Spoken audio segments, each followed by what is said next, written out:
Good morning. My name is Amanda McFadden, and I chose to do my cultural artifact for the Fight for 15 movement.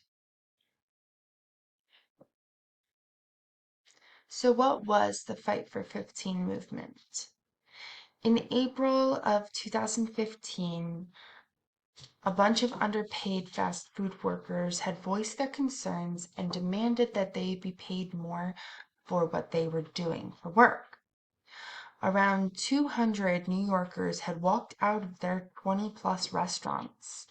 They had gone on strike to make 15 an hour and rights to a union.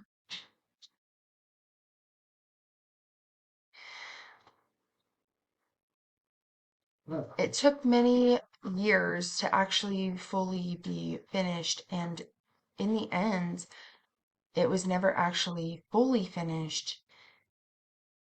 But overall, 12 states and Washington, D.C. have adopted this $15 an hour wage. So that is a plus, including New York. How does this reflect American cultural values? Individualism. Employees like Frances Holmes was able to get out of her apartment and into a house, but she's still struggling because 15 an hour is not much. It's not enough to make ends meet. She said it was enough to buy bacon again. Equality. This movement was led by blacks, whites, and other ethnic groups. They all made the movement together. The movement has also helped raise the earnings of 12 million workers of color and 18 million women. So, what is the economic opportunity? It can aim to boost economic growth by increasing how consumers spend their money.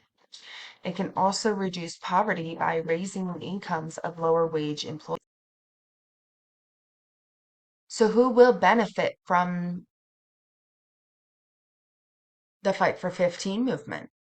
Well, 46% of benefiting workers are those of color.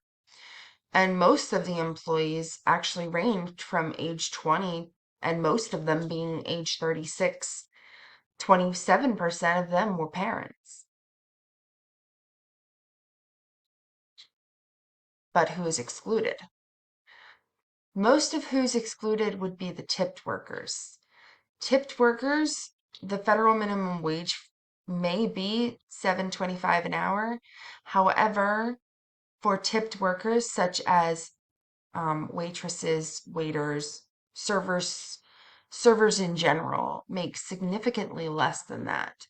They make $2.83 an hour, with tips making up the remainder of what would be considered the $7.25.